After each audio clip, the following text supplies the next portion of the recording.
अस्सलामुअलैकुम। मेरा नाम डॉक्टर मोहम्मद उमर है। आज मैं आपसे बात करूंगा काफ मसल पेन के बारे में। ये होता है काफ मसल, जिसको हम लोअर लेग भी बोलते हैं। काफ मसल पेन 4 तरह का होता है, जिसकी 4 डिफरेंट डिफरेंट कॉजेज़ होती हैं। अगर आपको कॉज़ प्रॉपर पता होगा तो आप उसके मुताबिक उसकी एक्सरसाइज कर सकते हैं, वरना आप सिर्फ स्ट्रेचेस करते रहेंगे और उसके गलत असरात नज़र आ सकते हैं।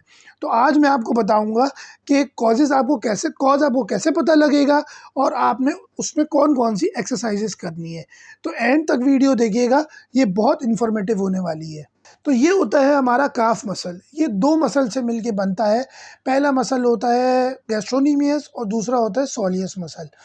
अब ये बहुत इम्पोर्टेंट मसल होता है। इसमें एक रीज़न ये होता है कि हमारा L4, L5, L5S1 से नर्व पिंच हो रही होती है, जिसमें हमें रेडिएटिंग पेन होता है लोअर बैक से लेके पूरा एंकल तक। उसमें काफ मसल भी बहुत ज़्यादा दर्द हो रहा होता है। अब इसमें आपको जब आप चलेंगे तो आपको पेन और ज़्यादा एग्रीवेट होता है। कुछ पेशेंट्स को ऐसा होता है कि बैठने से आराम आ जाता है, लेकिन बहुत से ऐसे पेशेंट्स को इसमें बैठने से भी आराम नहीं आता। जब वो बैठते हैं तो उनको शूटिंग पेन हो रहा होता है नीचे की तरफ, और उसमें काफ मसल भी पेन कर रहा होता है। तो इसमें पेशेंट क्या करते हैं कि काफ मसल पे ऑयलिंग कर रहे हैं, काफ मसल्स को स्ट्रेच कर रहे हैं। जब आपको पता है कि आपका पिंच नर्व ऊपर से हो रहा है, L4, L5, L5S1 से हो रहा है, या सम केसेस में ऐसा भी होता है कि प्रीफॉर्मिस सिंड्रोम हो जाता है, या प्रीफॉर्मिस मसल की वजह से जो है स्टैटिक नर्व पे जब प्रेशर आता है तो प्रीफॉर्मिस मसल की वजह से आपको रेडिएटिंग पेन हो रहा होता है। तो जब तक ऊपर से नर्व पे से प्रेशर नहीं हटेगा तो आपका काफ मसल का पेन ख़त्म नहीं होगा। तो उसके लिए आपको बैक की एक्सरसाइज करनी पड़ेंगी, ना कि आप जो है काफ मसल की स्ट्रेचेस करें या फिर उसमें आप ऑयलिंग वगैरह करें। अच्छा, दूसरा रीज़न होता है जो कि बहुत ज़्यादा इम्पॉर्टेंट है, वो है डीवीटी यानी कि डीप वेन थ्रोम्बोसिस। इसमें क्या होता है कि पेशेंट को लोकलाइज़ शूटिंग पेन होता है, यानी कि जो हमारा काफ मसल है वहाँ पे वेन में थ्रोम्बोसिस यानी कि क्लॉट आ जाता है, जिसकी वजह से शार्प शूटिंग पेन होता है, पेशेंट को बहुत शिद्दत वाला दर्द होता है। तो इसमें तो आपने बिल्कुल भी ऑयलिंग नहीं करनी, और जो है इसका एक टेस्ट होता है, तरीक़ेकार होता है करने का, वो मैं आपको बताऊँगा। अगर आपके किसी फ्रेंड को या फैमिली में किसी को ये प्रॉब्लम है, काफ मसल में पेन हो रहा है, तो आप खुद घर में परफॉर्म कर सकते हैं। इसको इस तरह जो है प्रेस करेंगे काफ मसल को डीप जाके, तो आपको आइडिया होगा कि आपको अगर इसमें शूटिंग पेन आ रहा है तो इसका मतलब ये कि आपको डीवीटी है। फिर आप फर्दर जो है टेस्ट की तरफ, यानी कि इसमें अल्ट्रासाउंड होता है, कलर डॉपलर अल्ट्रासाउंड होगा इसके अंदर, तो आपको पता लगेगा कि जो है डीवीटी आपको है या नहीं है।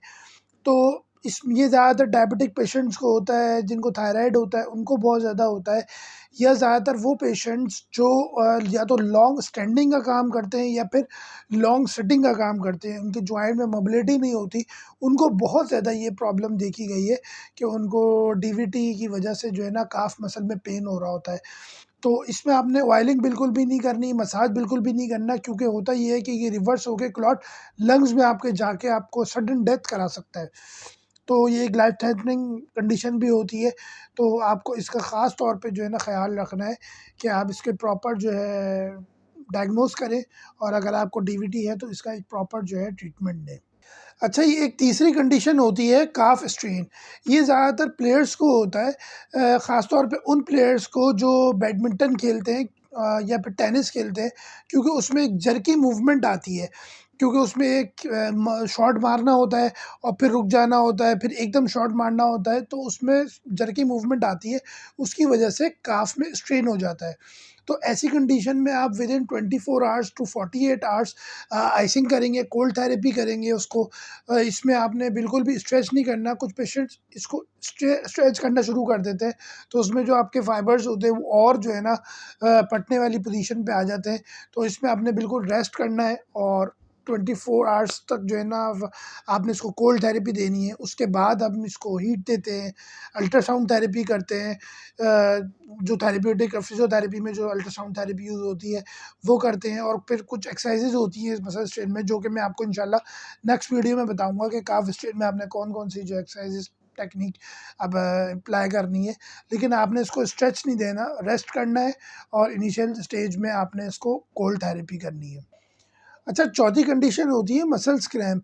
ये नॉर्मली आप सोए हैं और रात को आपको जो है क्रैम्प्स, काफ मसल में क्रैम्प्स होना शुरू हो गए। ये नॉर्मली किसी चीज़ की डेफिशिएंसी की वजह से होता है। आपको calcium deficiency, potassium, magnesium, sodium, इनमें से किसी भी चीज़ की डेफिशिएंसी होगी तो आपको जो है इस तरह की क्रैम्प्स पड़ सकते हैं। या फिर वो लोग जो बहुत एक लॉन्ग टाइम के बाद एक्टिविटी करी है, यानी कि पिकनिक से होकर आए हैं आप, या क्रिकेट खेली है या बैडमिंटन खेला है, ऐसी मूवमेंट करी है जो कि काफ मसल्स पे आपका जो है सोरनेस आ गई है, उसकी वजह से लैक्टिक एसिड जमा हो जाता है जिसकी वजह से सोरनेस आ जाती है। तो ऐसी कंडीशन में भी आपको, जब आप लेटेंगे रात को, तो आपको क्रैम्प्स पड़ सकते हैं। और जब आप खड़े होकर उस पे वेट देंगे, थोड़ा सा वॉक करेंगे, तो कंडीशन बेहतर होना शुरू हो जाती है। तो ऐसी कंडीशन में आप हीटिंग पैड का यूज़ कर सकते हैं। रात को सोने से पहले आप काफ़ मसल पे हीट पैड को रैप कर लें और थोड़ा-सा हीट दे लें, उससे आपको काफ़ी रिलीफ़ मिलेगा। दूसरा ये कि हम इसमें जो है स्ट्रेचेज़ देते हैं, काफ़ मसल्स के स्ट्रेचेज़ करते हैं, जो कि मैंने आपको बताया। इंशाल्लाह नेक्स्ट वीडियो में मैं आपको बताऊँगा कि अगर आपको काफ़ मसल पेन है तो आप उसमें कौन-कौन सी एक्सरसाइज़ेज़, कौन-कौन से स्ट्रेचेज़ कर सकते हैं।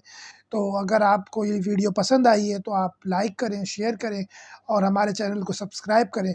और हमारा, आपको इससे रिलेटेड कोई भी क्वेश्चन है तो आप हमारे क्लिनिक विज़िट कर सकते हैं और दिए गए जो है नंबर पे कांटेक्ट कर सकते हैं। फ़िज़ियोथेरेपी सर्विसेज़ आपको चाहिए या पूरे कराची में होम विज़िट आपको चाहिए, तो हम फ़िज़ियोथेरेपी सर्विसेज़ प्रोवाइड करते हैं पूरे कराची में।